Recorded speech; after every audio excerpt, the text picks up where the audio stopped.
This is Sarah. Aaron. Brianna. And Joe. And thanks for popping by Meaning Fueled, where we take your problems of practice, your pops, and have a meaning-fueled discussion about where they come from and where do we go from there. We are 4 longtime educators bringing our diverse experiences to the table. We're harnessing all the energy of popping into your teacher bestie's classroom and bringing it straight to your ears. Let's get poppin' with today's problem of practice. Well, it's that time of the year again, the persuasive writing unit. Ooh. You launch the unit and you're building the excitement. They can write about anything. They can persuade their parents to let them paint their room.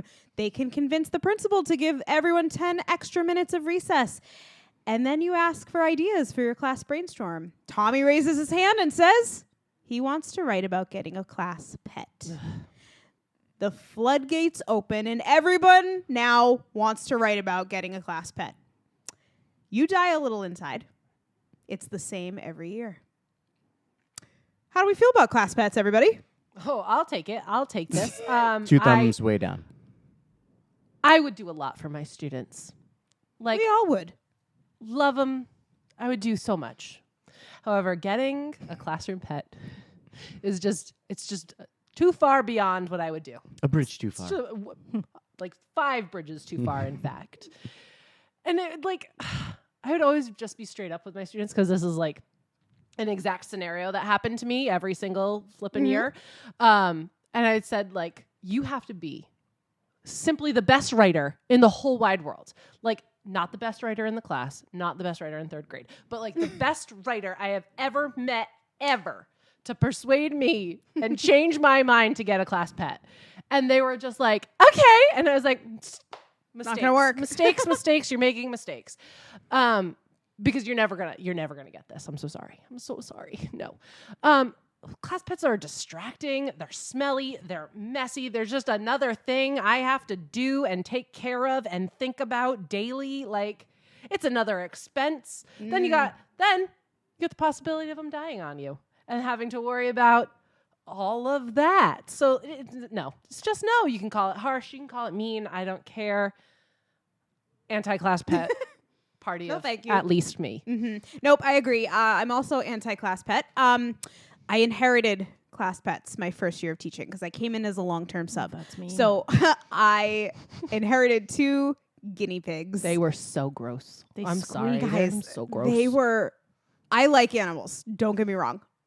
Having to take care of them along with being in my first year of teaching was terrible and a nightmare because it was so difficult. Also, do they make a lot of so noise? yeah, they go noise. They squeak like, all the constantly. time. My classroom reeked of shit. Like it Yep. smelled like hay and poop. And Sarah would come in to my room and be like, "Why is it smelling here?" I'm like, "Because I literally straight up stopped going. I was like, I Yes. cannot any longer come visit you. You can come visit me anytime. Do not care. Please do.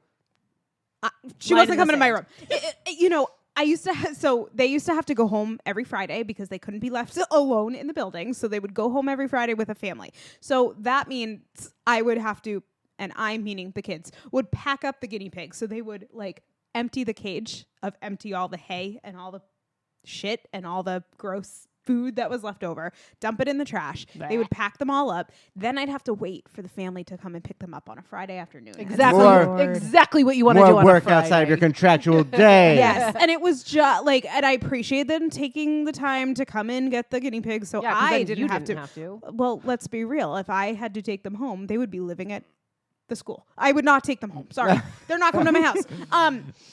But they were super loud. They smelled.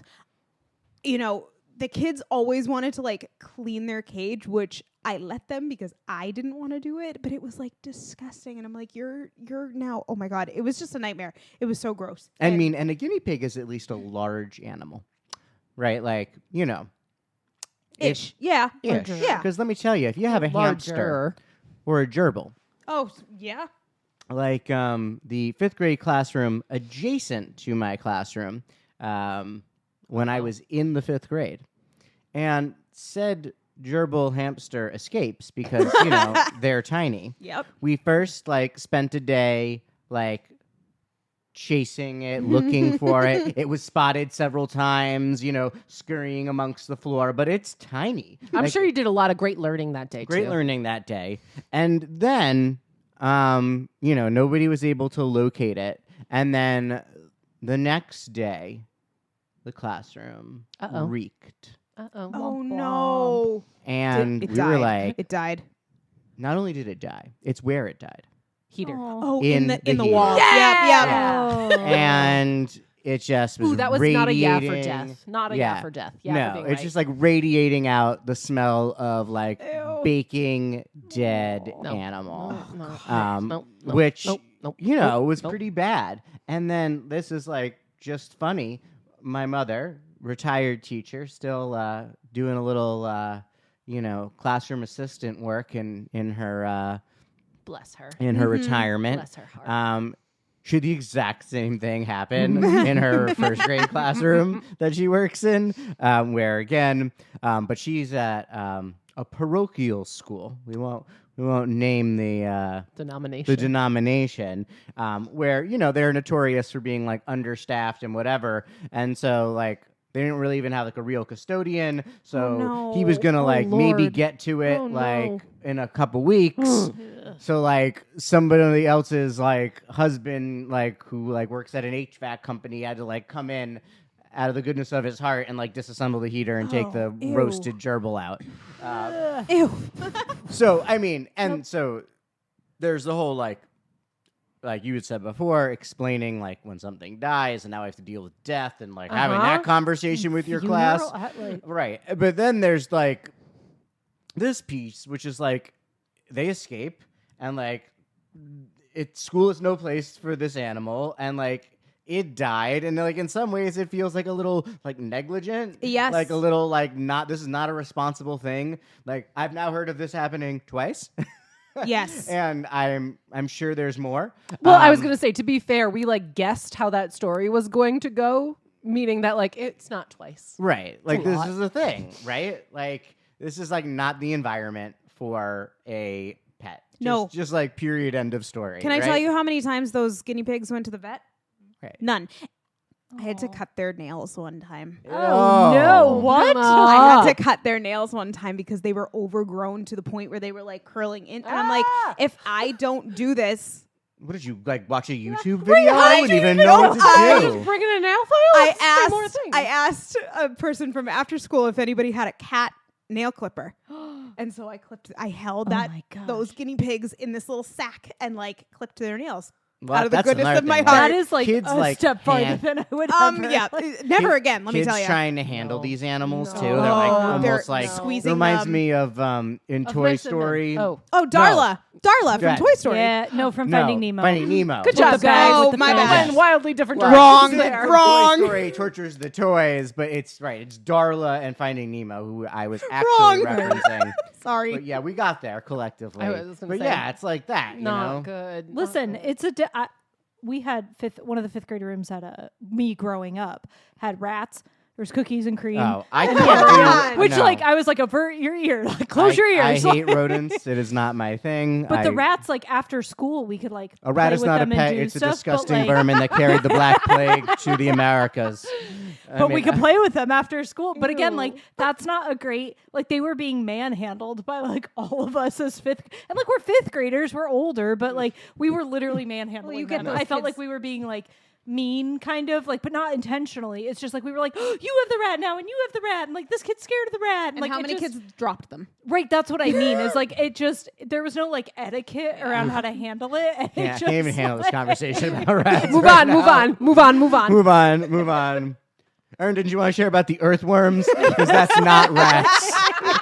It is not rats. I can But handle you were earthworms. saying that they got mishandled. They did get mishandled. I know the only thing that we did like animal-ish adjacent wise was We both did this project. right was Yeah. they had to like have an earthworm, and Lord knows I don't even remember all of the lessons that went along with it, but it was multiple, so the earthworms had to like stay in like the huge gray bin of dirt. So we did this experiment several years, like, you know, kids are like trying to see if their earthworm like reacts or is alive, and you're like, maybe try a different worm.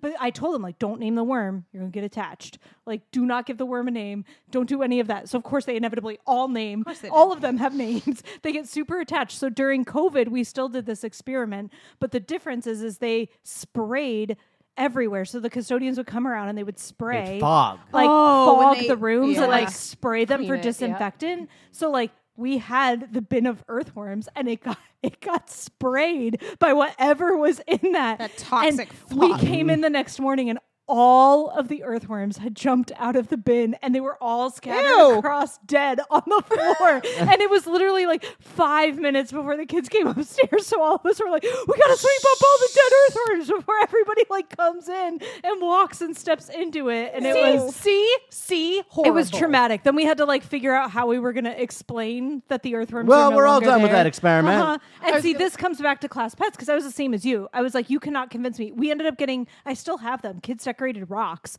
They were like, these will be our class perfect. pets. They're pet rocks, and I was like, perfect, great, done. Like, So I am realizing I've like repressed a story of when I taught 5th grade.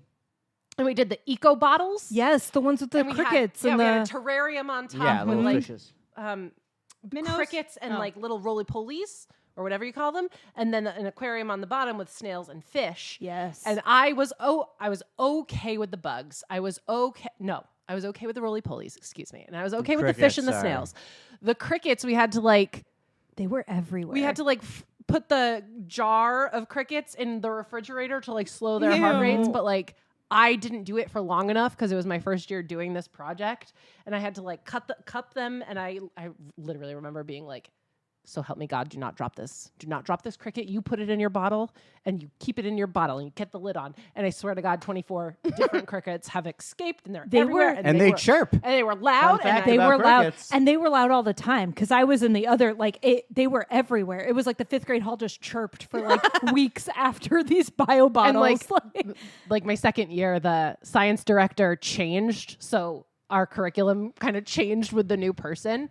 And she was like, we're just not going to do the eco bottles. I was like, woo! Yeah. We've done it. No more.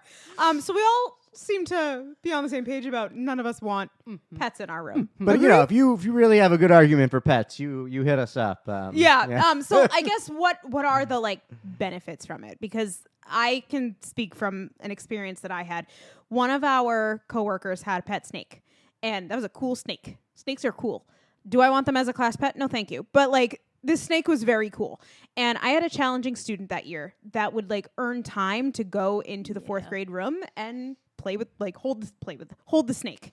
And it was very cool. I enjoyed going with him to take him to see the snake. But that can work really, really well. If it can work for like a nice little reward or something to, benefit that student, I think that can be the benefit for that. We had the same thing. We had a beta fish in the office that I'll Beta say fish, very Bubbles, cool. but they got to like it literally by the end had a list of like 10 names next to it because everybody like renamed it stuff. But it was the same thing. It was like having a purposeful break. I had it was like rotated, but there were some students who like needed a purposeful break. And it was like, you know what they're doing? They're caring for this fish. They're going to go down, give it a couple flakes, like watch it for a little bit, talk to it. Like it was kind of nice. And sometimes that can bond like, I know the American Humane Society says that like it does foster social emotional growth. Like, Yes. that can actually help. I mean, this is not a class pet per se, but I do know that we had a crow. So like I know that sounds Not a class. not a class pet, but I did have a Per se. crow. Okay, not in the classroom. know. I'd like to clarify. So I had like windows and we had a roof deck, and so there was a little like Excuse me, roof guard deck. on the top. Well, there was a guard on the top. It was pointless, but there was a crow that used to come, and like crows do, they're very smart. They return to the same places. They actually started coming because we left a science experiment outside and it ate all of the seeds. So it was like, food comes from here. Then kids started eating snack on the roof and it was like, great, more food coming more often. So we were taking our state test actually, which was the worst timing. And you can see the shadow of the crow, which like, Sarah, close your I ears. would 'cause that's literally. Sarah have hates a birds. you panic could see attack. it across like the window, and then it started tapping. It was literally like, and it would like tap really loud, and it was trying to get food while we were actively taking the state Was it rapping? test. Like, Rapping at the door? It was rapping at the door. It 100% was. That was a Poe reference. It for was a Poe everyone. reference. No, it was literally rapping at the door. Like, obviously, it wanted food, and it was Oh, like, rapping. what's, because our schedule changed because of state testing. So it was like, Oh my hello, God. I normally get fed at This this is time. my lunchtime. So all Aaron, the this kids doesn't just feel like a like benefit. But all the kids named it. He was Steve the Crow. It was a great story. When they had to do writing, they wrote like a personal narrative about Steve the Crow interrupting our class and like some of the funnies out of it. So like it was a bonding experience. Thank God it was outside of the actual classroom. But I literally would never go back if the crow came inside. I mean, that just reminds me of the time the bird flew into my classroom and the kids wanted to keep it Oh, as a boy. class pet. I opened the door to Sarah's room. She was like, get out of here. There's a bird in your room. I think I shoved her You back did. through the door. I was like, actually, no. They wanted to keep that bird as a class pet. I was like, no, guys. I had a this bird is in my classroom once too. Did No. you? Yeah. Oh, You terrible. guys. We had a squirrel come in at one point. Not my room, but one of the bottom classrooms on the bottom floor. Squirrel came in. Yep. What fun. So here's my thing. I guess, there's like the benefits of like, oh, you're learning to care about it and like what, like, I don't know, do that on your own time. I don't know. My opinion is like, if that is something an experience you're looking for your student to have, get your own pet. Like that's not on me. But I will say, if you're going to have a pet, I think then there needs to be a bigger purpose than just guinea pigs and like caring as like the rationale. We're teaching the kids to be caring. Like that's not enough of a rationale for me. So I will say, going back to my 5th grade before the gerbil died and that was just for caring gerbil, we did chickens. And we like got the eggs and we incubated them. And I remember like holding the eggs up to the light, and like watching the little chick embryo like develop inside the egg and like Cool experience. And then and they were eggs for most of the time, right? And then they become birds, and then I don't want to be there anymore. right? And like I don't think we didn't keep them like that much longer after they hatched before they like went off to the farm. Yeah, they went to the farm. Did they go Yeah. to the farm? Did they make it there? No, I think they like actually went to the farm. Maybe they didn't. Who knows? But like you definitely it was learning. Like we learned about like the life cycle and like you really like understood and got a hands-on learning experience from this. I can still remember the smell of like this cardboard box that like we had when they were like little chicks in the room, and how noisy they were, and getting pooped on, like because we picked them up and then they poop on us, and like that was a thing. But at least it was like really tied to learning, and so I guess if you're gonna do it, it should have a purpose other than Just because.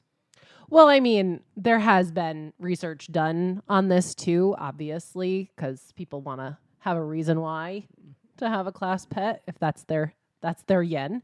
But O'Hare and Friesen both found that like it really does build some of those softer skills that we know kids need more practice with, like building responsibility for something other than themselves, having empathy and compassion, and having executive functioning skills about like what things need to happen and what needs to happen in what order.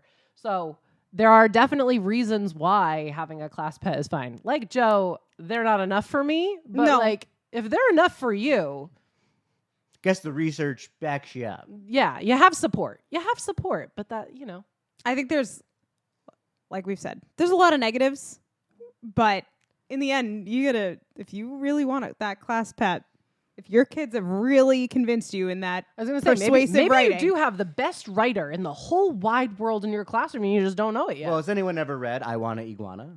Yeah, I love Yeah. that book. That's a great book, right? Yep. Because it's like written in like the letters back and forth between like Yeah. and I used to like read that in my persuasive For writing persuasive writing, I unit, exactly. along with my favorite book of all time. Anyone? Click moo. Come Come on. A pig parade is a terrible idea. Yes, a pig parade is a terrible idea. I've never heard of this book. What? This is the best book ever for teaching it? persuasive writing. Oh, You all right. too? I've only heard of it vicariously through you. Well, we need to like fix that immediately. Yeah. I need to put Okay. it on Pick my it up. Amazon wish list right away. I'm gonna get it for Right now, you actually. because Okay. it is Aw. the It's that best good. book. But both, I mean, like I Want to Iguana is great, Really good. But this one's even better for like the structure of persuasive writing. Yes. But then I'm thinking about the how Sarah said at the beginning that why are all the Just talking books about animals. persuasive writing have to do with animals? That just seems cruel to teachers. Yes. Well, maybe Authors. you just read the book about getting a class pet, and you're like, and you can't write about that. Yeah, And because we that's just the read end. that book about it. and that's the end of the conversation. And then you watch Leo. No. That's great. That movie was fantastic. Was it it? was fantastic. What? What do you mean, was it? Did you see it? Not yet. It's What so with the good. kindergartners? And it is literally about the experience of class pets. God. Like, Listen, if my class, I'm going to change my mind, everybody. If my class pet was, Was Leo. Adam Sandler's Leo, yes.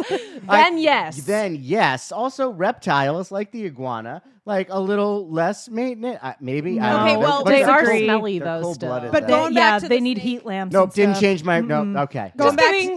going No. back to the snake got out too. So Oh, great. no, listen. There's a lot of negatives, but if you want a class pet, I mean, go for it by Sure. all means. That's- Have at that's it. on you, man. Don't stop by my school. Great. Thank you for popping by Meaningfield today. Remember, we're here for you anytime. Our door is always open. You can visit our website at getmeaningfield.com for ideas and inspiration to bring to your classroom. Follow us at Get Meaning Fueled on Instagram, TikTok, Blue Sky, and Threads, and just Meaning Fueled on Facebook. You animal lovers can come for us in the comments on any of our social media posts this week or by viewing the full-length episode over on YouTube. And you can send us your own pops for us to discuss with a DM or at getmeaningfueled@gmail.com.